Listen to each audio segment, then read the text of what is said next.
A single mom's triumph, from heartbreak to hope.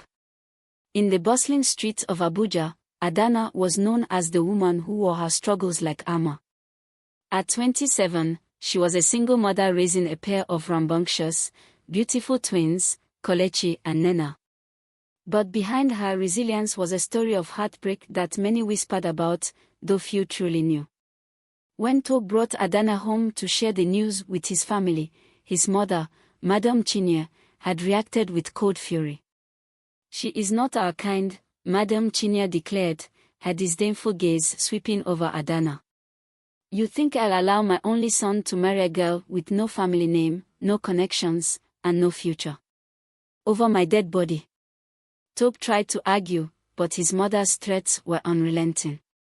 Faced with losing his inheritance and family support, Tobe hesitated, and in that hesitation, Adanna knew she was on her own. Heartbroken and humiliated, she left that night, vowing to raise her children alone. The years that followed were grueling. Adanna worked tirelessly to provide for her twins, taking on odd jobs and enduring sleepless nights. She sold handmade crafts during the day and cleaned offices at night. Yet, through it all, her love for Kelechi and Nnenna never wavered. They were her light in the darkest moments. But life wasn't kind. On her worst days, when the bills piled up and the weight of her struggles threatened to crush her, she thought of Tobe. Did he ever think of her? Did he even know what he had left behind? One fateful evening, Adanna was working as a waitress at a lavish corporate event. The job had come through a friend, and while the pay wasn't much, it was enough to cover her children's school fees. Dressed in a crisp uniform, she moved through the room with quiet efficiency, balancing trays and dodging entitled guests. In the corner of the hall, a group of well-dressed men were deep in conversation. Among them was Tobe. Now a successful entrepreneur, he exuded confidence and charm, his tailored suit and easy laugh making him the center of attention.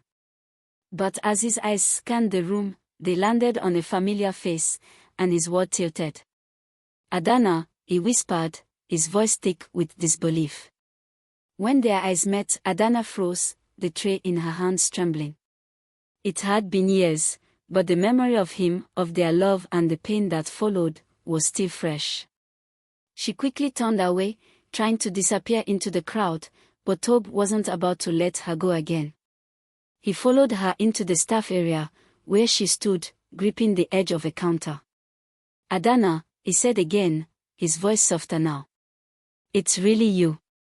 "What do you want, Tobe?" she asked, her tone sharp. "You've already taken everything from me. What more could you possibly need?"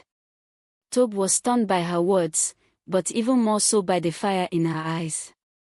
She wasn't the same woman he had left behind. She was stronger now, fierce, unyielding, and beautiful.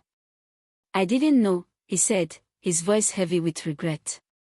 "About the twins. About what you went through. I was a coward, Adanna. I should have fought for you." Adanna laughed bitterly. "It's too late for apologies, Tobe. I don't need your pity. You left when I needed you the most." "It's not pity," he said earnestly. "It's love. I never stopped loving you, Adanna. And I want to make things right for you, for Kelechi and Nnenna." At first, Adanna refused to let him back into her life. But Tobe was determined. He visited her at her small apartment, bringing gifts for the twins and helping with groceries. He spent hours talking with Kelechi and Nnenna, who, despite Adanna's warnings, adored the man who called himself their father. As weeks turned into months, Tobe worked tirelessly to earn Adanna's trust. He introduced her to his friends and business partners, publicly acknowledging her as the mother of his children. He even confronted his mother, refusing to let her dictate his life any longer. "She is the woman I love," Tobe told Madam Chinyere, his mother, "and those are my children. If you can't accept them, then you can't accept me." The mother bursted into tears and begged for forgiveness. "She is sick now and very unhealthy." Madam Chinyere eventually relented, her icy demeanor thawed by the sight of her grandchildren. Slowly, she began to mend her relationship with Adanna, though the scars of the past remained. With Tobe's support, Adanna started her own business, a small catering company that quickly gained popularity. For the first time in years, she felt hope. And as she stood at the opening of her new storefront, with Tobe by her side and her children running around, she realized that her pain had given way to something extraordinary. She had fought for her happiness, and now, she was living it. Adanna's story became one of triumph, not because of Tobe's return, but because of her unyielding strength and determination to rise above the odds. And together, they built a future defined not by the mistakes of the past, but by the love and resilience that had carried them through. Tobe never stopped asking for her forgiveness, saying he was not man enough, and each time with fancy and expensive gift.